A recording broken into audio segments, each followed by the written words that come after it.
Hello दोस्तों, हम पढ़ रहे हैं इलेक्ट्रिसिटी एंड मैग्नेटिज्म का lecture number 7, potential energy of dipole in external uniform electric field. ठीक है, देखो हमने पढ़ा था डाइपोल, डाइपोल के बाद dipole moment, electric field at axial और इक्वेटोरियल पॉइंट और torque on dipole when it placed in external electric field. अब हम पढ़ रहे हैं potential energy of dipole in external uniform electric field. ठीक है दोस्तों, तो देखो मैंने इससे पहले बताया था लेक्चर 6 में आपको कि जब किसी डाइपोल को हम एक्सटर्नल यूनिफॉर्म इलेक्ट्रिक फील्ड में रखते हैं तो उस पर एक टॉर्क टाउ लगता है। कितना? पी साइन थीटा, जहां पर टाउ पी क्या उसका डाइपोल मोमेंट है। ठीक है, अब देखो इस टॉर्क की वजह से डाइपोल क्या करेगा? रोटेट करेगा। ठीक है, डाइपोल क्या करेगा? रोटेट करेगा। ठीक है, ये टॉर्क लग रहा है। तो देखो जिस हिसाब से फोर्स है ना, फोर्स कहते हैं, वैसे ही अगर कोई चीज रोटेट करती है तो हम क्या कहते हैं? टॉर्क कहते हैं। ठीक हो गया। अब देखो दूसरी चीज हम क्या कहते हैं? फोर्स इंटू डिस्प्लेसमेंट को हम क्या कहते हैं? वर्क कहते हैं। फोर्स इंटू डिस्प्लेसमेंट को हम वर्क कहते हैं। उसी प्रकार से टॉर्क, टॉर्क लग रहा है और टॉर्क की वजह से जो ऑब्जेक्ट रोटेट कर रहा है तो क्या कर रहा है? वो एंगल डिस्प्लेस्ड कर रहा है। ठीक है, जैसे रोटेट कर रहा है तो क्या कर रहा है? एंगल सबटेंड कर रहा है। तो देखो टॉर्क इंटू एंगल या एंगुलर डिस्प्लेसमेंट, जैसे लीनियर डिस्प्लेसमेंट वैसे ही angular displacement. Force into displacement, torque into angular displacement, ये भी क्या हो गया? वर्क डन हो गया। तो देखो टॉर्क की वजह से क्या आता है? डिस्प्लेसमेंट आता है, एंगुलर डिस्प्लेसमेंट, जिसकी वजह से वर्क डन होता है। और ये वर्क डन स्टोर होता है in the form of potential energy of dipole. मतलब जब डाइपोल को हम एक्सटर्नल इलेक्ट्रिक फील्ड में रखते हैं तो उस पर एक टॉर्क लगता है। इस टॉर्क की वजह से कुछ वर्क डन होता है which is stored in the form of potential energy of the dipole. ठीक हो गया। तो दोस्तों देखो, ठीक है, तो देखो यहां से देखो, when any dipole placed in external uniform electric field। ठीक है, when any dipole placed in external uniform electric field, it experiences a torque। It experiences a torque। ठीक है, it experiences a torque due to which dipole rotates in the external electric field, due to which dipole rotates in external electric field and some amount of work done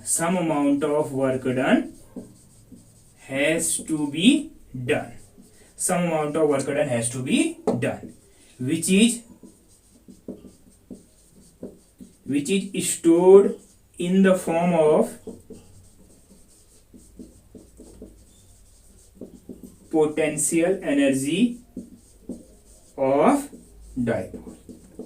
ठीक है, देखो dipole को हम external electric field में रखते हैं तो उस पर क्या लगता है? एक टॉर्क लगता है, जिसकी वजह से डाइपोल क्या करता है? एक्सटर्नल इलेक्ट्रिक फील्ड में रोटेट करता है और कुछ अमाउंट ऑफ वर्क डन होता है। देखो टॉर्क की वजह से एंगुलर डिस्प्लेसमेंट, देखो फोर्स की वजह से displacement, force into displacement work done, वैसे ही torque into angular displacement work done. और यही वर्क डन स्टोर होता है in the form of potential energy of the dipole. ठीक हो गया। तो देखो मैंने कहा सपोज एक यूनिफॉर्म इलेक्ट्रिक फील्ड ई है। ठीक है, यूनिफॉर्म इलेक्ट्रिक फील्ड ई है, इसमें मैंने एक डाइपोल को रखा है। क्या रखा है? एक डाइपोल रखा है ऐसे, ये -q और ये +q और इसकी टोटल लेंथ 2l है।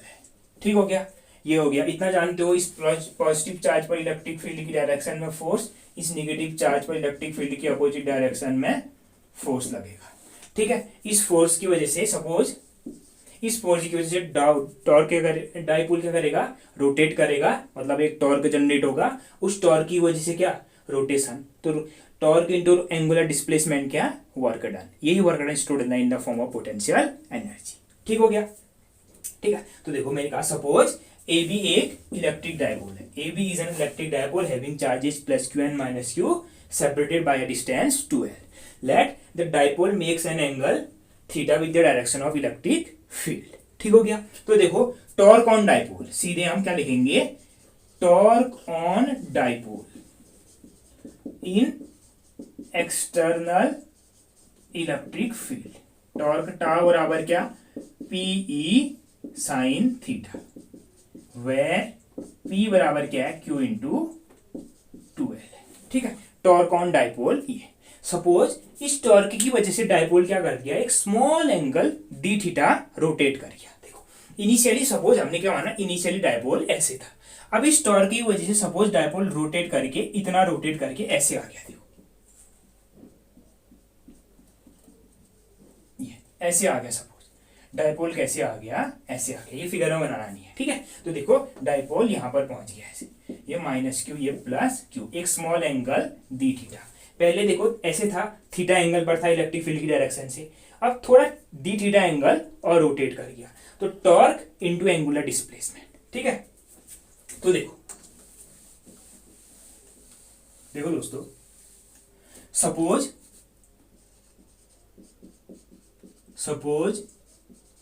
Due to this torque dipole rotates a small angle d theta. ठीक है, स्मॉल एंगल d theta. तो work done in rotating small angle d theta, small angle D theta. Small angle D theta rotate करने में लगाया होगा जो work done F बराबर tau into d theta. ठीक हो गया, तो देखो इनिशियली थीटा एंगल पर था, small angle D theta rotate कर गया, तो small work done tau into d theta. अब मैंने कहा डाइपोल को इनिशियली किसी एंगल थीटा 1 से थीटा 2 रोटेट कराने में किया गया net work done. Now net work done, now net work done in rotating the dipole from an angle theta 1 to theta 2. ठीक हो गया, टोटल वर्क डन कितना, इंटीग्रेशन डी थीटा बराबर tau into d theta from an angle theta 1 to theta 2. तो यहां क्या हो जाएगा, नेट वर्क डन डब्ल्यू बराबर कितना, देखो थीटा 1 से थीटा 2, टाउ की वैल्यू कितनी, p E sine theta d theta. ठीक है दोस्तों, तो देखो डब्ल्यू बराबर dipole moment constant, electric field uniform constant बाहर आ जाएंगे, पी इंटू ई. अब देखो साइन थीटा का इंटीग्रेशन क्या होता है, minus cos theta from angle theta 1 to theta 2. तो देखो पोटेंशियल एनर्जी, देखो अब डब्ल्यू बराबर कितना, पीई माइनस कॉस थीटा 1. देखो इस माइनस को मैं बाहर ले लेता हूं, ठीक है, माइनस को मैंने बाहर लिया, तो कॉस थीटा 2, पहले अपर लिमिट चढ़ती है फिर lower limit, cos theta 2 minus cos theta 1. तो देखो work done in moving the dipole in external electric field is stored in the form of potential energy of the dipole. तो net work done इतना है, तो potential energy of dipole U बराबर भी कितनी, इतनी, minus PE cos theta 2 minus cos theta 1, p cos theta 2 minus cos theta. ठीक है, अब देखो हम इस फॉर्मूले को थोड़ा सिंप्लीफाई करते हैं, क्योंकि जनरल फॉर्मूला क्या होता है, ये भी फॉर्मूला वैलिड है, ये फॉर्मूला बेसिकली फॉर्मूला ये होता है, इसको हम थोड़ा सिंप्लीफाई करते हैं. ठीक है, देखो थीटा किस किस के बीच का एंगल है, डाइपोल के डाइपोल मूवमेंट और इलेक्ट्रिक फील्ड के बीच का एंगल. तो इस फॉर्मूले को हम थोड़ा सिंप्लीफाई करते हैं. देखो हमने कहा suppose dipole initially perpendicular to direction of electric field. ठीक है, मैंने कहा सपोज डाइपोल इलेक्ट्रिक फील्ड के परपेंडिकुलर डायरेक्शन में है, मतलब देखो जैसे इलेक्ट्रिक फील्ड सपोज ये है, ठीक है, डाइपोल को मैंने इनिशियली ऐसे रखा है, देखो ये नेगेटिव चार्ज और ये पॉजिटिव चार्ज। तो डायपोल के डायपोल मोमेंट की डायरेक्शन नेगेटिव टू पॉजिटिव ऐसे, इलेक्ट्रिक फील्ड की डायरेक्शन ऐसे। तो इनिशियली एंगल θ1 बराबर 90 डिग्री। तो देखो इसको हम सिंप्लीफाई करें तो मैंने कहा suppose initially dipole placed perpendicular to the direction of electric field, मतलब θ1 बराबर 90 डिग्री, दैट इज θ1 बराबर 90 डिग्री। यहां से मैं इसको किसी जनरल एंगल थीटा, या इनिशियली परपेंडिकुलर डायरेक्शन में था, यहां से मैं इसको किसी एंगल थीटा में रोटेट कर रहा हूं। ठीक हो गया, ठीक है। सपोज इनिशियली, सो